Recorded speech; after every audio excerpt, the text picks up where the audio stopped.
Sergeant Chad Mann for Sheriff Donnie Turner of the Troup County Sheriff's Office. With the 4th of July in mind, the Rockets' red glare isn't far behind. Help us celebrate here at Pine Road Park and at Holiday Campground as we bring in the Georgia State Patrol to talk about roadway safety. We'll also have Bridget Ellers from First Steps, the coordinator at West Georgia Health Systems, for a great program for when you have a little emergency. It's all on the job today with the Troup County Sheriff's Office.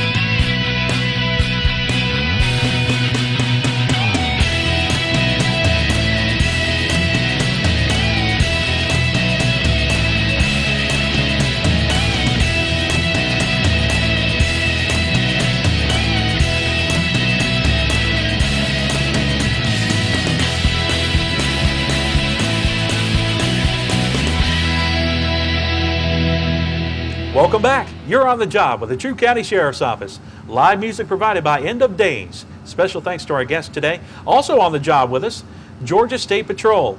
Sheriff Turner likes to talk about a lot of things, but one of the things he mostly likes to push is 4th of July holiday weekend safety on our roadways. And with us today, Trooper George Cotton and Corporal Jimmy Traylor. Thank you guys for being on the job with us. Thank you for having us. You know, the 4th of July fireworks usually start whenever you combine alcohol with a motor vehicle. When do you start preparing for the celebration? Well, we first start off in the weeks leading up to the actual events by planning for concentrated patrols, having more of our troopers out and enforcing the traffic safety laws, looking at seat belts, child restraints, impaired driving, drugs and alcohol to be included there. We talk quite a bit to the public about those safety checks on their cars, having their tires properly inflated. That, of course, helps with their gas mileage. It does. I think everybody's kind of affected a little bit by that with this recession and the rise in gas prices. And anything you can do, keeping your air filters clean, have your car serviced. You should have it at a regular interval anyway, but before summer months with sometimes unbearable heat, it's good to have all those things up to par. Air conditioning systems working in case you do have a breakdown, that you're able to make it through the heat. Let's talk about that for a minute. Have you seen a lot where people have been trapped on the side of the road, or maybe not trapped, but left a young child or maybe a pet in their car while they get out and try and work on a tire or change a tire or whatever? Yes, sir. I had an incident just within the last probably 2 to 3 years where I was patrolling the interstate one day, and I noticed a car was over on the shoulder completely off the emergency lane on the grass. It was an out-of-state plate on the car, and I stopped to check it for an abandoned vehicle. Abandoned vehicles are allowed up to 8 hours on the interstate before we actually tow them for safety concerns as well as damage or vandalism concerns. And I stopped to check on this motorist, and just so happened as I walked up, it was a Florida plate, a station wagon type vehicle, dark tinted windows. I walked up from the back as I would on a traffic stop, approached safely, and started noticing, as I could barely see some through the tent, started noticing the vehicle was very packed up. Got to one point where I actually saw a human inside the car. Wow. I actually tapped on the window, then I commenced to going from there and actually beating on the window to get that person alerted. It was during the summer heat, temperatures higher than today, probably in the upper 90s. Wow. Long story short, this person had broken down during the night prior to my riding along to that stretch and seeing them there. Nobody had called in. They hadn't called for assistance during that time of the day. And just by stopping and checking for that abandoned motorist, found that this person was in there. They were actually passed out. Turns out it became an arrest case because they were in possession of marijuana and some other dangerous illegal drugs. And at that point we took and placed them under arrest, impounded their vehicle, and were able to get them to safety. Like I said, they were soaked, profusely sweating inside the car, could have very well died in that car had we not checked on them. So I guess you'd say that's a better situation, even though they had to go to jail, and that's kind of a negative situation, but it became a positive because they survived it and they're alive today. Yeah, and usually you find when law enforcement gets involved, it can turn into a positive situation. But you know, not only are the people who are out changing tires or out stuck on the side of the roads in danger, but also us as first responders, when we go out there to the scene of something like that, how can we protect ourselves, or what do we tell this other motorists out there? It's always good when traveling, like I said again, to make sure you do your safety checks on your vehicle, but have things in your vehicle. If it's cold weather, having things such as maybe an extra blanket in case you're out there over an extended period of time. If there's ice or snow and you're trapped on the road because you can't continue your journey. Saw a lot of that this year. In the heat, having things such as water in the car. It may not be cooled in a cooler, but having something to hydrate yourself with, always having those items in there is a good thing, and being of course, prepared. As a first responder, I guess you guys really enjoy that move it over law, don't you? Yes, sir. That took effect several years ago, and the major purpose in that move over law was to help us all keep alive.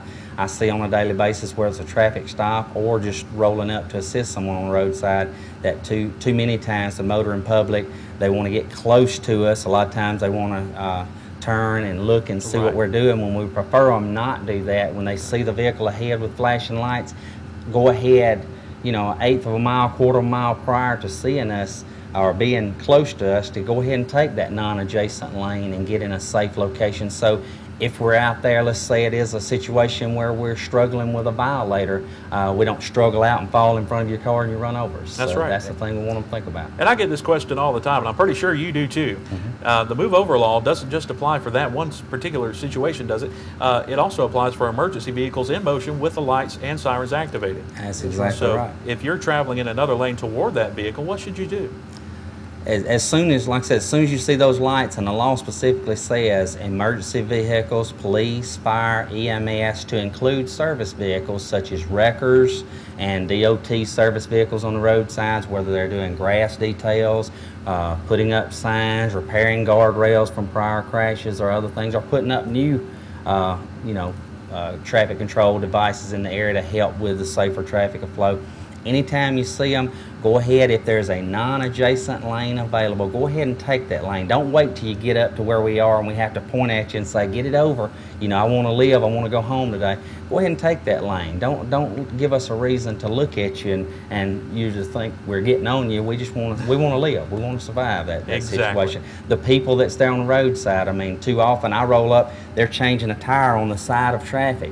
And I try to encourage folks, if you have these kind of situations where your tire blows and it just so happens it's the one on that side of the road, pull your car completely off on the grass and angle it so that that tire that you're working on, there's enough of the vehicle to be supported by a jack when you jack it up, but at the same time get you out of the line of travel where somebody could just mistakenly adjust a stereo or be cell phone call or texting or playing a video game or whatever it is, because we see a lot of things inside of cars today that are distractors.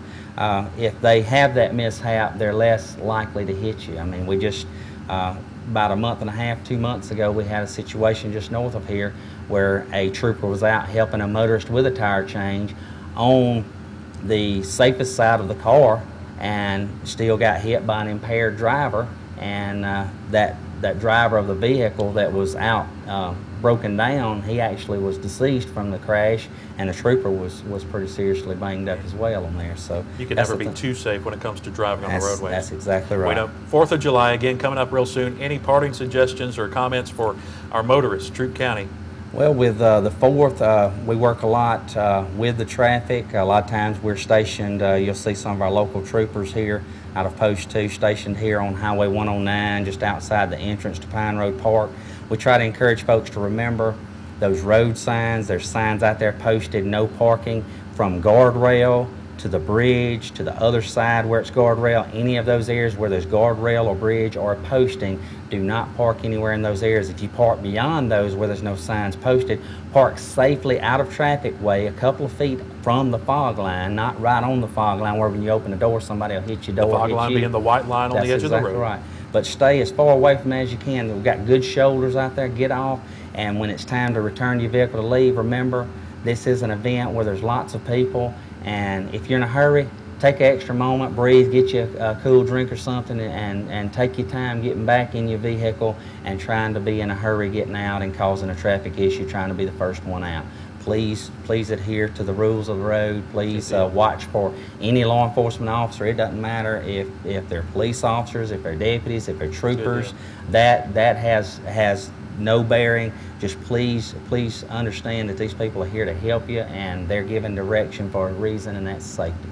Very good. Thank you, Trooper Cotton. Corporal Traylor, yes, we appreciate you being on the job with us today here at Pine Road Park, here at West Point Lake. Got Pine Road Park on the brain. Yep. 4th of July weekend, and coming back, we're going to talk to Bridget Ellers, First Steps Program Coordinator at West Georgia Health Systems, when we come back on the job.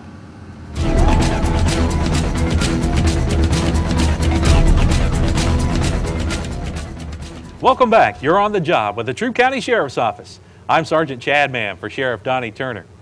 You know, it is 4th of July, and a lot of folks are going to be out on the roadways over the holiday weekend. Something to think about is if you have little kids, small kids, infants, if you're going to be driving around on the roadways, keep in mind that there are other people. You need to drive defensively, but if you have those little ones that need to be locked down into a car seat, we have a little program to tell you about. First Steps is here to join us. Bridget Ellers from West Georgia Health System. She's the coordinator of First Steps. Can you tell us a little bit about it? The WELL program was initially designed to be a car seat identification tool for parents or even caregivers who are transporting children who are in an accident and who become unconscious, so that emergency personnel can identify their emergency contact info, and if they have any medical history that is relevant to emergency responders, that they can get the child the care they need. That's right, because if mom and dad's unconscious, there's going to be a virtual nightmare going on for first responders. I can tell you that just from seeing some of the accident scenes up close. Now, what do you guys do there at the hospital? Do you distribute these things? How does that work? We do. At First Steps, we visit all mothers who have newborns at our hospital, and as part of the packet we give them the WELL kits. And okay. we and WELL stands for? We have a little emergency. Perfect, perfect. And the WELL kits are actually provided by Sheriff Turner in the Troup County Sheriff's Office. And when you get them and the newborn parents are ready to leave the hospital with their car seats, such as the one we have right here, what would they do with the contents inside that? There is one large sticker that they fill out with all the emergency info. Okay, and let me see that one just for a second so I can explain it. This is a yellow sticker, and it's pretty bright, so you wouldn't miss this even on a dark, stormy night. You could see this very clearly. But anyway, it has places for the mother's name, the child's name, or a guardian, whoever the guardian might be, emergency contacts and phone numbers. And where would you put that, Bridget? You would put it on a smooth surface, hopefully that cannot be seen from the outside. You do not want people getting your child's information. Exactly. So either right here would be good, or somewhere on the back of the car seat. And there are also little stickers that go on the sides. If you do put it in a spot that can't be easily seen, you could put a WELL sticker right here just to let them know the personnel to look on the back. Wow, well that's pretty good right there. So that does alert folks like me to say, hey look, we do have information in case mom and dad are hurt in a car accident. Okay, and how long has this program been in effect there at West Georgia Health Systems? First Steps? Yes, First Steps. Since October 2007 we started, and visiting all the mothers, and then in 2009 we partnered with the Sheriff's Office to provide the WELL kits to Troup County families. So since 2009 we've had the WELL kits to hand out to parents? Yes. Okay, up until then, did you guys have any protocol or anything that you did for the parents, or did you just kind of gather from the information that they provided you that we needed something like this? I came across this while doing research, and then after talking to some of your fellow officers, I've heard of some cases where there had been accidents on 85 and elsewhere that you actually had to take a baby into custody because y'all could not find the contact information because the parent was seriously injured. Wow. Yeah, so I can see where that would definitely be a big help, and I can see where it got its grassroots from. Now, before you came into the First Steps program as the coordinator there, what did you do? I was a college student. College student, so straight out of college into the First Steps program. So not only is it a First Steps for West Georgia Health Systems and our parents, but it's also a First Steps for you. Yes. Well, very good. What's your background in? Sociology was my major, and I have since got my master's in public administration. But this has been a wonderful teaching tool. I'm definitely very prepared to have children. Yes, it has. It has prepared you with children, with families. And what do you see a need out there for anything else that we can provide as far as the sheriff's office goes? Whether it be identifications, buckling the children in the car, or maybe just education there in the hospital. Education is a main thing. There are several statistics out there about the percentage of children that are in their car seats incorrectly, and also education on the fact that if a car seat has been in an accident, it is no longer safe to use anymore. So it's really important that parents know that there are inspectors that can make sure their car seats are safe at the Troup Sheriff's County office and also at the hospital. Gotcha, gotcha. All right, and there are a variety of ways, I guess, that people can get in touch with you. What would be the best way if somebody wanted a whale kit? Or I guess you have to keep that information up to date and current, don't you? Right. So if you move somewhere, you would need another kit. Yes. How would they get in touch with you, Bridget? They can contact me at my office. It's 706-812-2266, and I could just mail them another kit. Okay, and I can say this too, if you want to see a press release from the West Georgia Health System's First Steps program, you can also Google that. That's how you can find out a bunch of information on the First Steps program, and also see a picture of Bridget with our Chief Deputy and some of the other folks there at the Sheriff's Office. Drive safely, buckle up.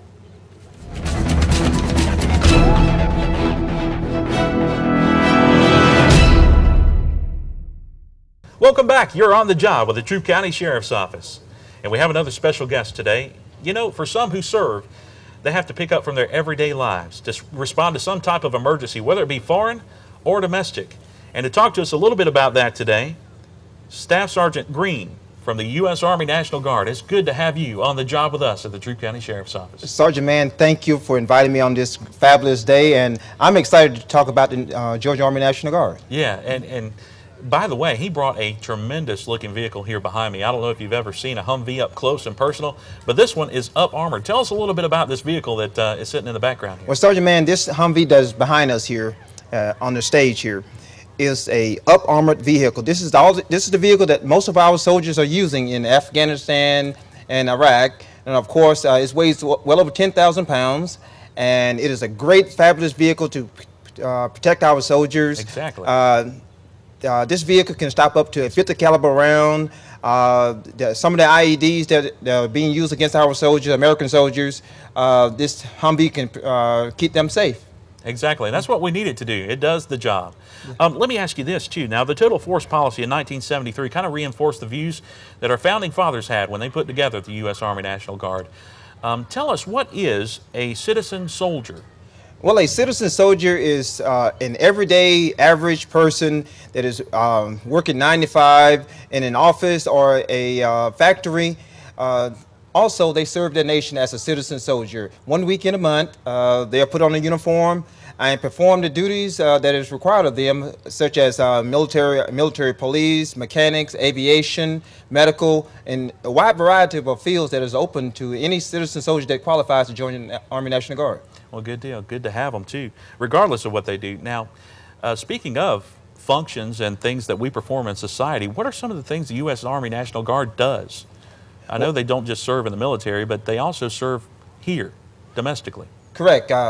We're in the great state of Georgia. Just a couple of weeks ago, we've had this tornado that came through, of course, Alabama and hit part of Georgia.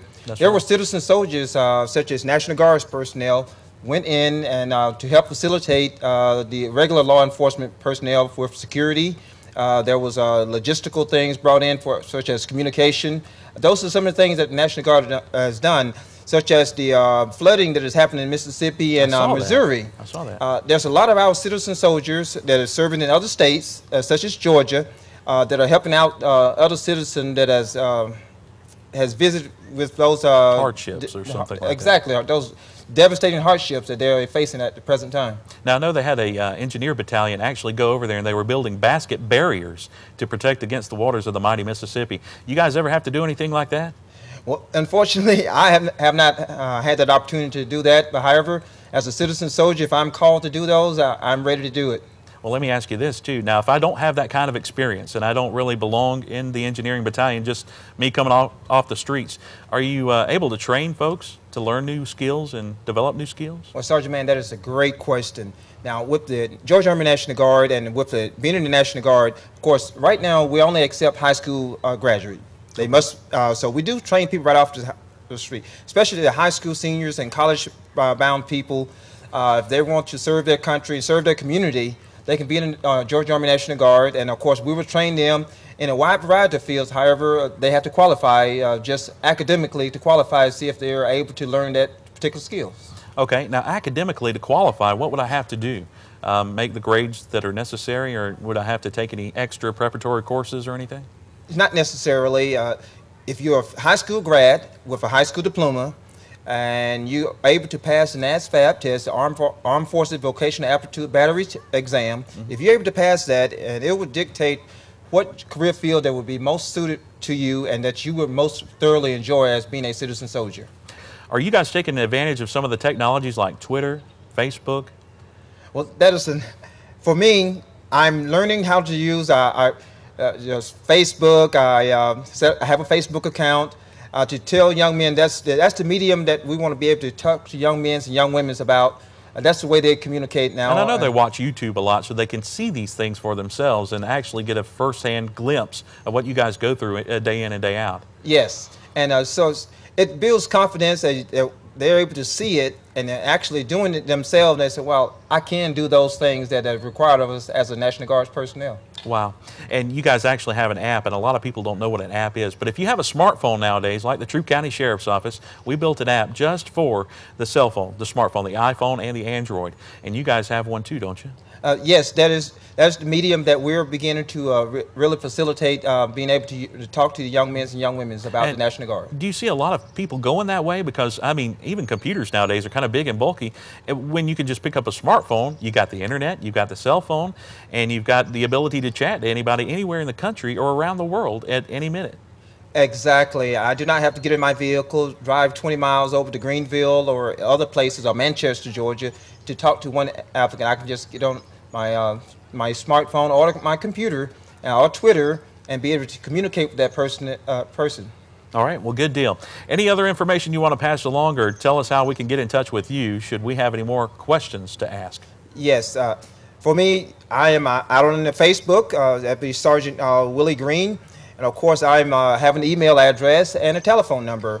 Most of the time, you can always get me on my telephone. You can text me at 762-822-6176. Be able to reach me at any time to ask more questions. If you want to go to college and you don't have the financial means to go to college, let the National Guard be a facilitator of being able to assist you in college. Okay, well, good deal. It sure is good having you on the job with us. Staff Sergeant Willie Green with the U.S. Army National Guard joining us today on the job at the Troup County Sheriff's Office. We appreciate you for being a part of this show. And don't forget, check out our mobile app. TCSO mobile app is free for the iPhone and Android users in your app store today.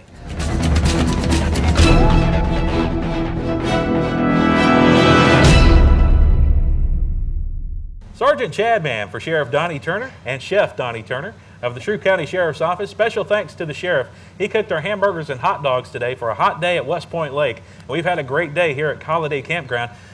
What did you eat more of, the hamburgers or hot dogs? Hot dogs. This is my daughter, Taylor, by the way. Taylor, did you really enjoy today at the lake?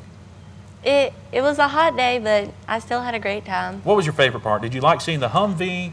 Did you like seeing Calliope? The motorcycles? I sort of like hearing about all the safety rules and being more aware. Yeah, because it helps, right? And you don't want Dad chauffeuring you everywhere, do you? Not really. No. I love you, Dad, but... What are you trying to say? Let's talk a little bit about music while I have you on with me. Any favorite artists? Maybe I can get on the show next year? Gaga? Bieber? No. What did you say was off limits before I asked you to start talking to me? Illegal substances and boys. Okay. Well, let's start with boys. We'll save that for another show. Thanks for joining us on the job. Sergeant Chad Mann for Sheriff Donnie Turner. See you again next time.